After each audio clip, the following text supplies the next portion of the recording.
You know, in this day and age, it doesn't really matter which system you buy any given multi-platform game for.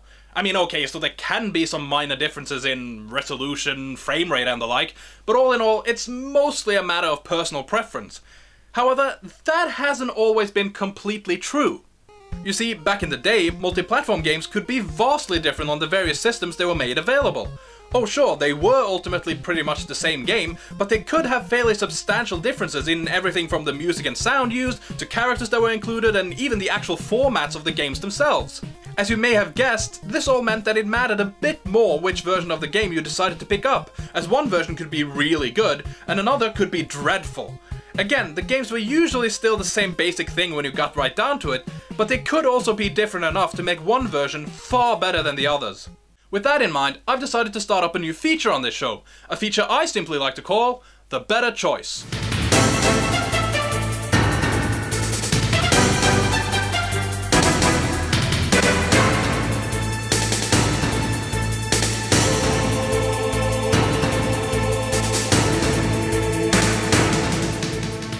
In this feature, I'll take two versions of the same game and compare them in order to find out which one truly is the better choice.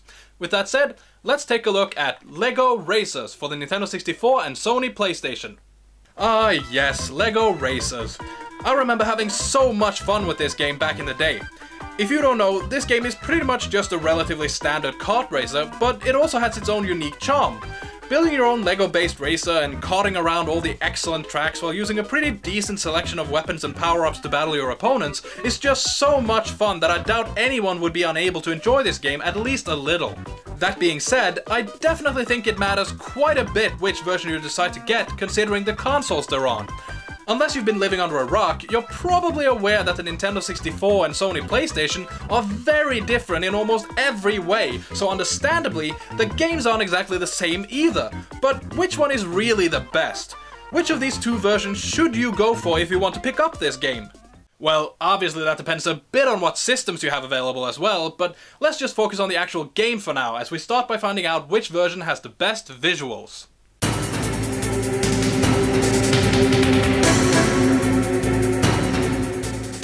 Now, before I go into which version I think wins this one and why, I just have to point out that it's not necessarily quite as clear-cut as you may think. You see, while there definitely are fairly clear differences in the visuals of these versions, it also depends on quite a lot of things. What sort of cables do you use? Do you use an old school TV or a modern one? Do you use the original hardware?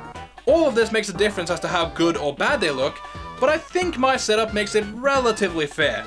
The thing is that I actually use my PS3 to play and record my original PlayStation games, as it upscales and smooths them out a bit, making them look pretty good. Unfortunately, the Nintendo 64 doesn't have any such capabilities, but I have managed to improve its picture quality a bit. How? Well, by using this little box that takes the composite or RCA signal from the Nintendo 64 and upscales it to an HDMI signal.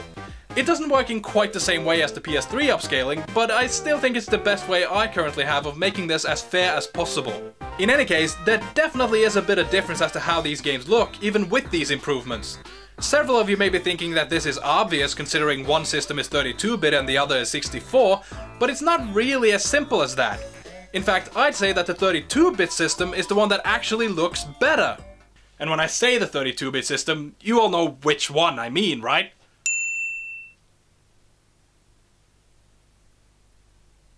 Man, you guys are idiots.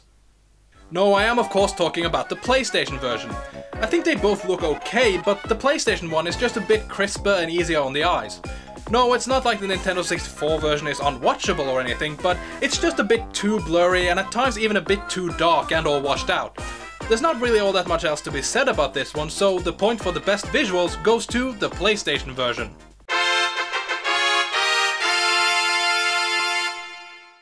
Now that we've discussed how the games look, why don't we find out how they sound? Let's find the best audio.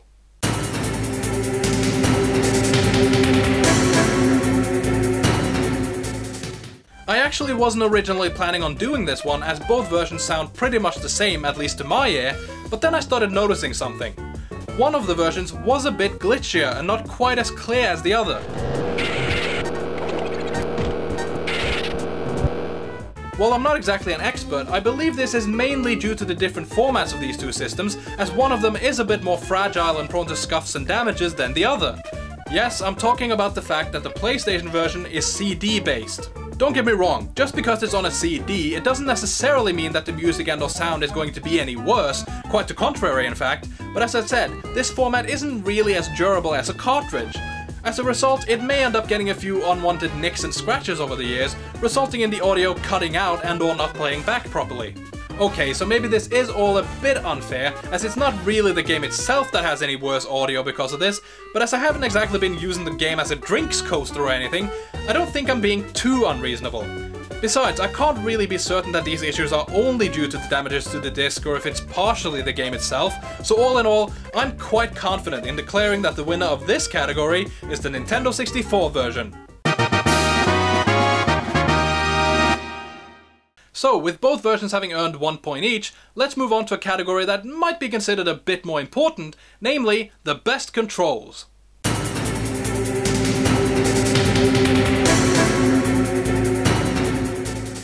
This is where the differences start to become really noticeable. While you may or may not really care all that much about the somewhat minor differences in the look and sound of the game, I don't think the same will be true for the controls.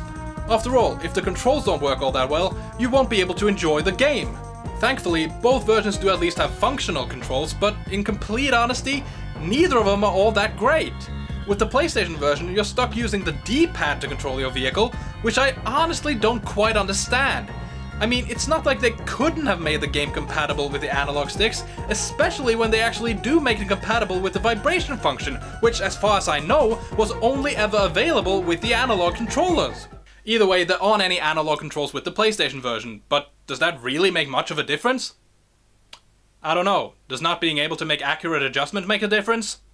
Now, don't get me wrong, it's not that these controls don't work, but yeah, it's pretty much impossible to be as accurate as desired with D-pad based controls, at least in this sort of game.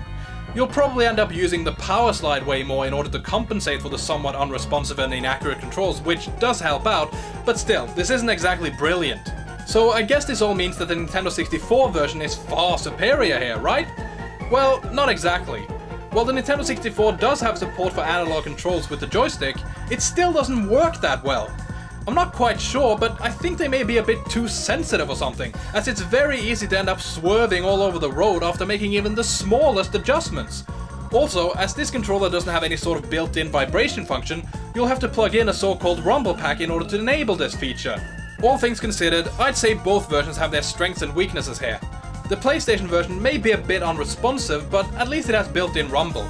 The Nintendo 64 version is definitely more accurate, but maybe a bit too sensitive, and the lack of built-in vibration doesn't help either. Therefore, I'd call this one a draw, as it ultimately becomes a matter of what you prefer.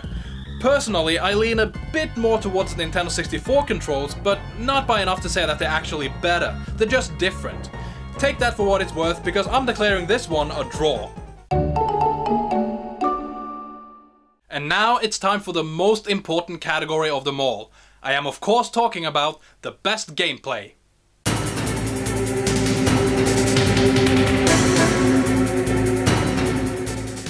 As I said, this is probably the most important category, as it's pretty much what will make or break any game. Luckily for this game, there aren't really all that many differences, but there are a few, and they actually do make one of these versions a bit more enjoyable than the other one. I'm not quite sure if they all technically fit into this category or not, but I think this is the most appropriate place to mention them. In any case, one of the differences is how the game handles the saving process. In the PlayStation version, you use the standard system of memory cards that you plug into your console, or in my case create in the main menu of the PS3. Whenever you start up the game, you'll be asked to select a memory card, and after doing so, the game will automatically save any and all changes to your game as you go through it. In short, it works pretty much in the way you'd expect. When it comes to the Nintendo 64 version though, it doesn't work quite as you might expect. You see, while most games for this system use the cartridges themselves to save, this game uses the so-called controller pack. The controller pack is basically the same sort of thing as the PlayStation memory card, only it plugs into the controller. I'm not quite sure why certain games decided to use this thing instead of internal saves, but I guess it could have something to do with the size of the game, or maybe it actually makes the game run a bit smoother or something, I don't know. In any case, I definitely don't see why it was necessary to use it for this particular game, but it's not exactly something that causes a lot of issues. Well, except maybe one. If you recall, I said that you had to use a rumble pack to get vibration in this version, but as I mentioned, this memory card also has to be plugged into the controller. As you can't use both at the same time, you may think that you have to choose between saving and having vibration, but no, you can use both. You see, the memory card is only used when you're not in a race. Whenever you do start up a race, a message will tell you to swap out the memory card for a rumble pack if you so desire, meaning that you have to swap between the two on a relatively regular basis, which can get a bit annoying. While the saving process on the PlayStation is definitely a bit more convenient, I wouldn't really call the way it's handled on the Nintendo 64 a game breaker either. It's not ideal, but at least it works. Unfortunately, something that may actually ruin the enjoyment of one of these versions for some people is the loading time. That's right, the loading times in these two versions are so vastly different that it makes one of them way more entertaining than the other. And isn't that surprising? I mean, who would have guessed that a cartridge-based system and a CD-based system would differ at all in how much loading they needed? Okay, so this won't exactly be a shock to anyone with half a brain cell, but yes, the Nintendo 64 version has far less and quicker loading screens than the PlayStation version. As said, this is fairly obvious considering the different formats and all, but I still think they differ so much that it really ends up making quite a significant impact on the rest of the game. Yes, you will definitely be able to have some fun with the PlayStation version without too much trouble, but considering just how much less loading it has, the Nintendo 64 version just becomes way more enjoyable. As if you haven't already guessed it, the point for best gameplay goes to the Nintendo 64 version.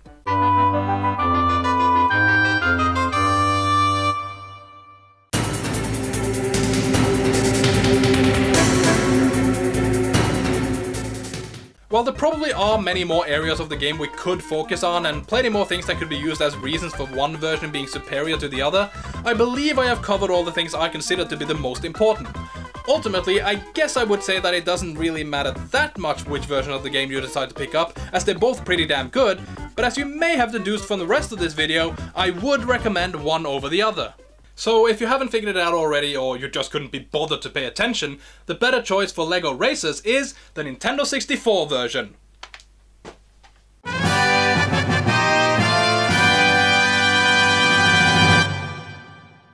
With that, I hope you enjoyed this first installment of a possibly recurring feature on my show, and if you didn't like it, then just keep it to yourself, because you're obviously wrong.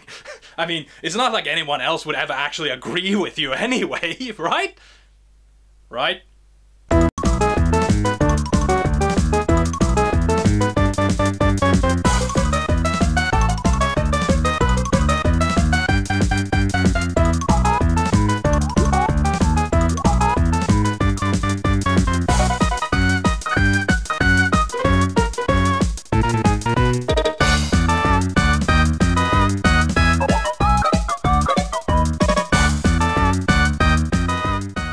Hey, thanks for sticking around after the end credits. If you liked what you just saw and want to show me your support, then please subscribe to my channel by clicking the subscribe button, or head on over to my Dailymotion page and follow me there by clicking that link.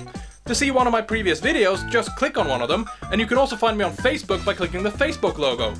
Also, I hope you consider checking out my Patreon page by clicking the Patreon logo, and possibly, if you're really awesome, that you also consider making a small donation. Finally, you can also check out my webpage for any and all future updates, and I thank you so much for watching and for all your support and consideration. Thank you all once again.